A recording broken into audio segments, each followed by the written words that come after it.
Hello, it's Joe, and we are gathered here today to talk about A Reaper at the Gates by Sabaa Tahir. If you're unfamiliar with A Reaper at the Gates or its prequels, An Ember in the Ashes and A Torch Against the Night, this is a Roman-inspired YA fantasy series, and it is incredible. You need to go and read it. If you're watching this right now and you haven't read it, go and do so before watching this video, because there's going to be a lot of spoilers, and believe me, you do not want to be spoiled for this series because it's so good you're going to want to read it yourself. Now hopefully that's all the spoiler-free people gone, because honestly this whole thing is going to be very spoilery and I can't talk about this book without talking about spoilers. Where to even begin, honestly? So, this book starts off a little differently to the previous two books, because the first chapter is actually from the Nightbringer's point of view, and the last chapter is also from the Nightbringer's point of view. So that they kind of bookend the book, so to speak. So in the first chapter with the Nightbringer, we learn a bit about, he had a wife who he loved very much in the past, and she still haunts him to this day, but he squashes her down in order to fulfill his dream or whatever, or his goal of releasing the djinn and all that kind of thing. So immediately we get quite a bit of information about the Nightbringer that we didn't have before, which I really appreciated. As for the the Nightbringer in general, I do think he's a really good villain. However, in this book in particular, I feel like he was used sometimes as a bit of a plot device. So he'd turn up at very convenient moments to, push the story on a bit more.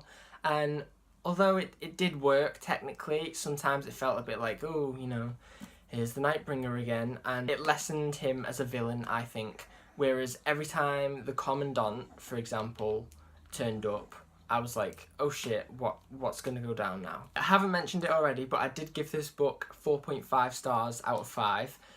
Despite the fact that I gave it 4.5 stars, which obviously is a near perfect score, I did have quite a few issues with it, and I will I will tackle those issues in this review. So once we get the first chapter, the Nightbringer's chapter out of the way, we dive right into the main, story with our three protagonists, Laia, Elias and Helene, or the Blood Trike as she's called in this one. First chapter is by Laia, and since the end of the last book, we are told that Laia has been going around the tribal lands freeing scholar slaves and sending them to Marin. So as usual with Sabaa Tahir's books, we're thrown right into the thick of it.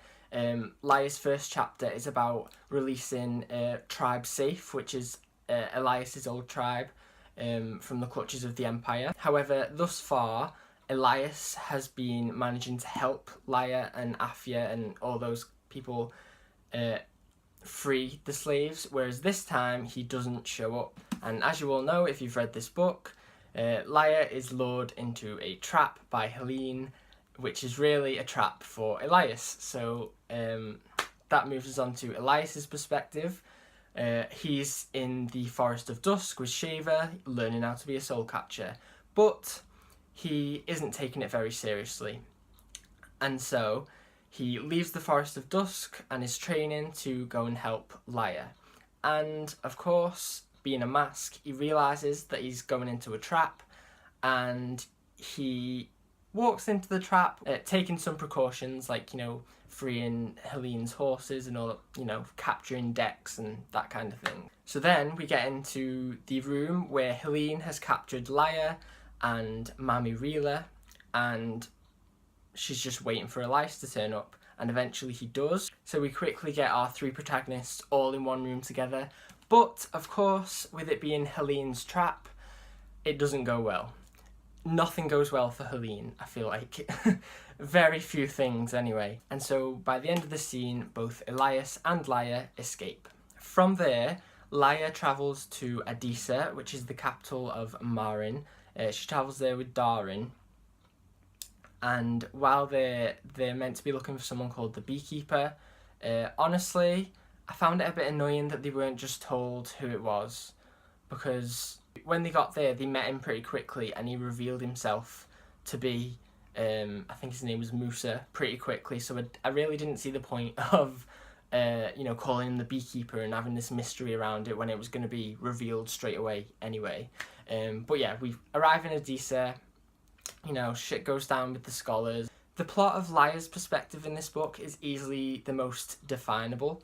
So in this book, she is wanting to bring down the Nightbringer, and she knows that he's looking for pieces of the star so that he can release his Jinn kin. And she soon finds out that there is only one piece of the star left, and she wants to get to it before he can get to it and stop him. One of the main issues I had with Liar's perspective was the fact that we didn't see much Darin at all. Like, the first two books were hinged on the fact that Darin was in prison and we wanted to get him out because he was Liar's last relative. Yes? So, at the end of Torch Against the Night, we free Darin from prison. And in this book, he is free the whole time. Wonderful. But we barely see him. I feel like his character wasn't developed at all. We didn't get to know who he was or who he is. And I just feel like he was really underused. Like, I was expecting him to be, one of the main characters now that he's out of prison. But nope, he's just a side character. And I think that outside of the fact that he's the one that can make Serek steal, he's a replaceable character.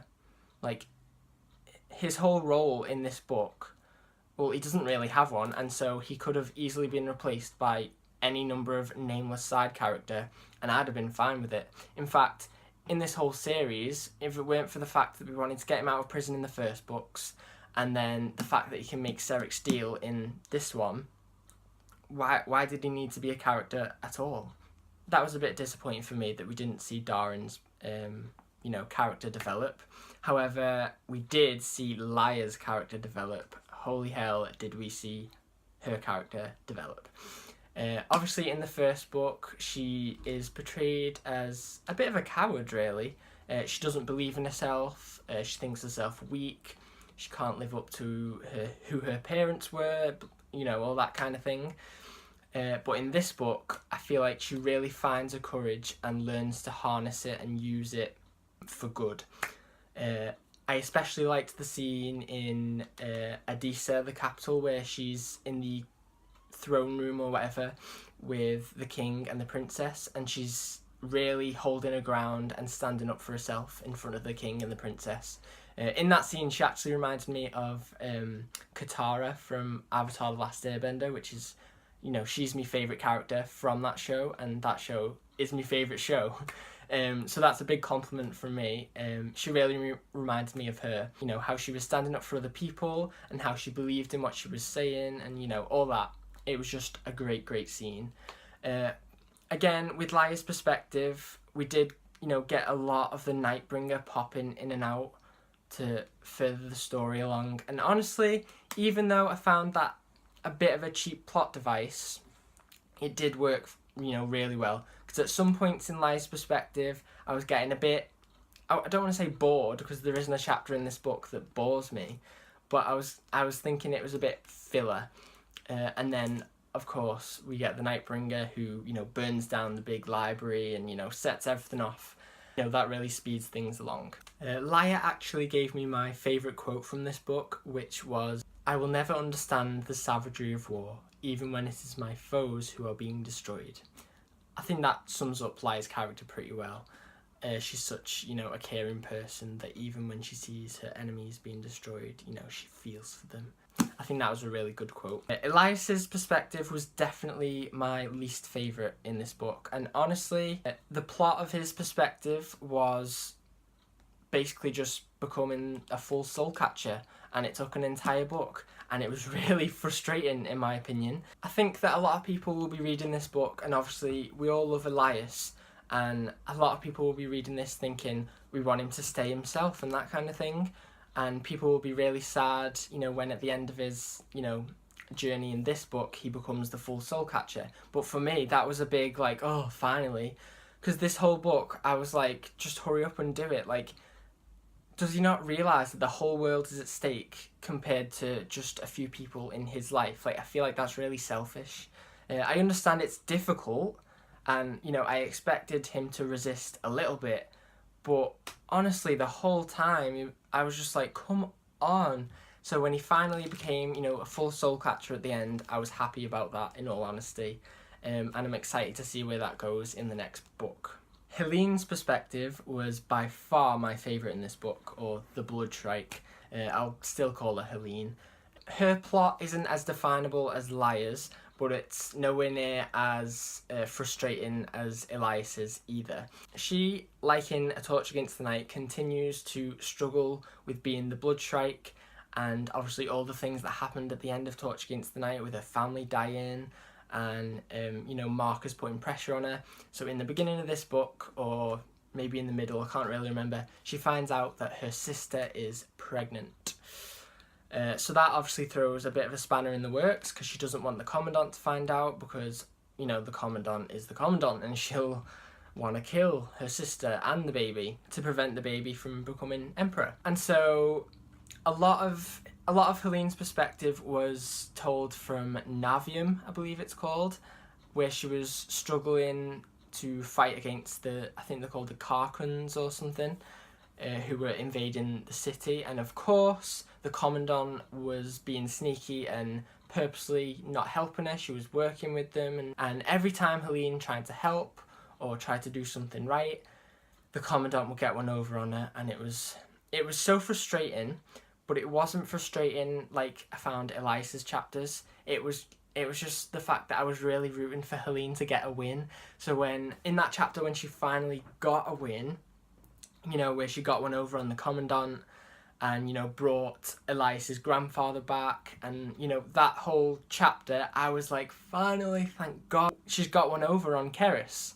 But that chapter was in the middle of the book. And so, of course, I knew that things are not going to stay good for Helene. And as soon as she gets one over on Keris, we hear that her sister's been poisoned, and she has to run back to Antium to save her with her healing power. But it's just typical, like, Helene can't catch a break. And it's just, I do feel really bad for her, considering all that's happened. However, at the end of Helene's perspective, of course, we have the whole battle in Antium, and all three characters obviously converge at this point. But at the end of Helene's perspective, she is fighting the Carcon army on her own at the end to let her people get past and get free of them. And that was such a badass scene. I thought I got chills everywhere, because she was fighting them all on her own. Obviously, she was losing a lot of blood, and she was getting injured and that kind of thing. But I just thought it was so badass. Also, in Helene's perspective, we get to see the death of Marcus. And honestly, Marcus is a bit of a dud character for me. In the first two books and in this book, I just felt like he wasn't developed at all, outside of the fact that he loved his brother and he's a raving lunatic. Who is he really? And I was really, really glad to see Helene kill him, because I thought she really deserved it, because he tormented her so much in the first two books. So I was really glad to see him die. But as a character, I didn't really like him at all. I didn't like what we saw of him, and I didn't think he was a well-developed character either, so I'm glad to be rid of him, to be honest. Another thing I liked about Helene's perspective was actually the romance between her and Harper. Obviously, it isn't a proper romance, because the feelings are just hinted at, but I really like those two together, and I hope they do get together in the next book, because I feel like their romance is really genuine, and he really cares about her and that kind of thing, and I think she deserves a bit of love. So I'm really happy to see those two together.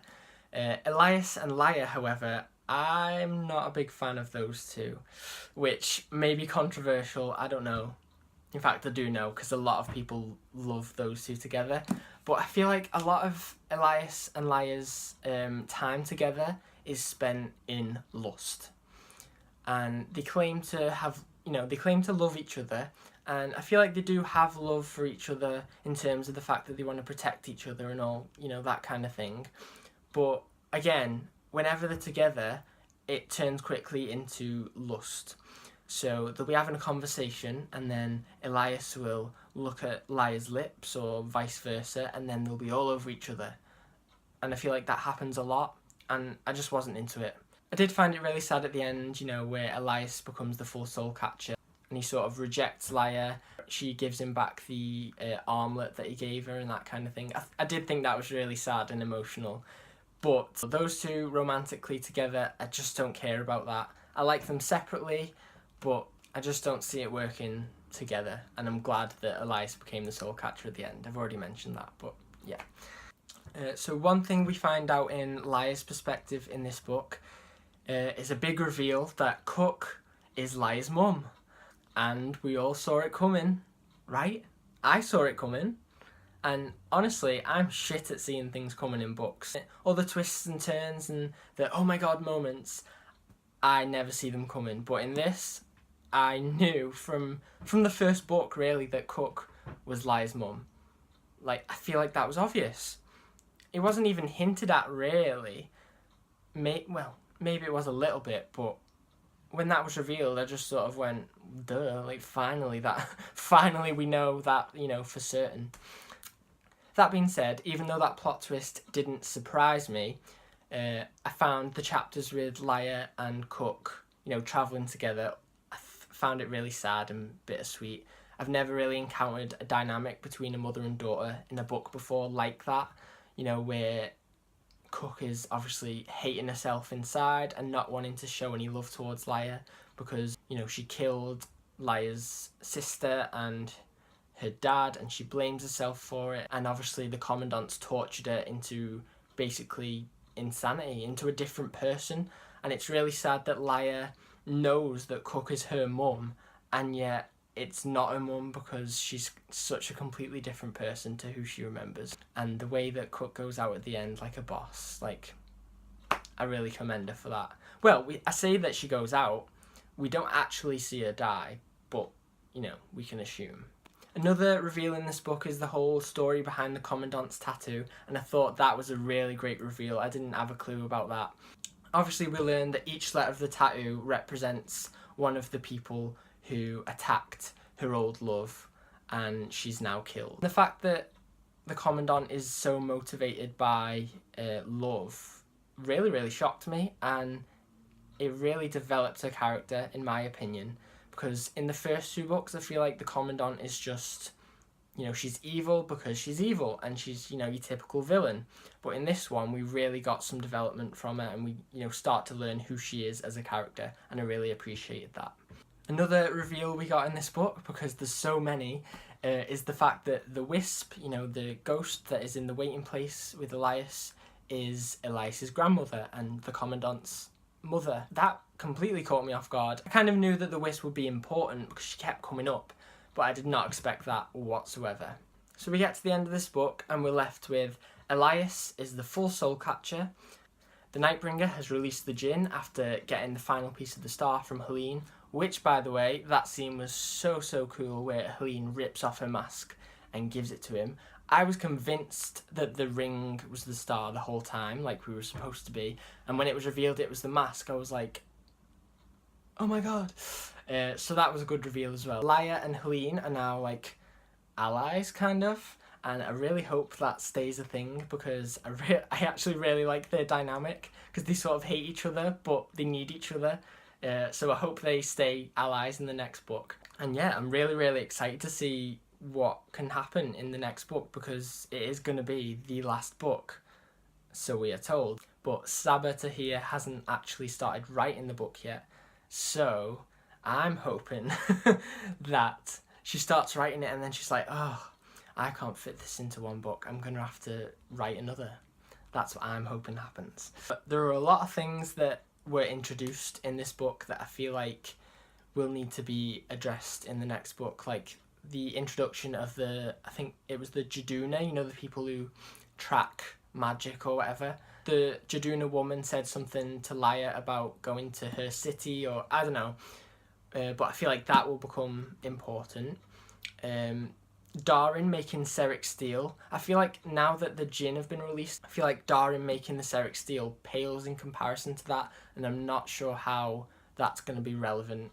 Maybe Darren's character will just fade into the background even further than he did in this book. And then obviously we have Afia Aranur and Mami Rila, who are together with the tribes, and I feel like they need to be brought back into it. You know, there's a lot of things that are up in the air that need to come together in this one final book, and as I say, I'm really hoping that she, you know, finds out that she needs to make 2 more books, because I want this series to last as long as possible. So yeah, I think that's all I have to say about this book. This review took me like 3 tries, and I'm hoping this time I'll be happy enough with it to post it. I'm sorry if it was a bit rambly, or, you know, the structure of it was like all over the place, but this is my first review, so, you know, hopefully you'll forgive me. But if you enjoyed this video, make sure to give it a thumbs up or a like, and if you think you'll enjoy more of my videos, make sure to subscribe. Leave a comment on what you thought of the book. Obviously, if you're going to spoil things, make sure you make it very clear, because there might be people reading the comments who haven't read the book yet. And yeah, I hope you're having an amazing day. Thank you so much for watching. Goodbye.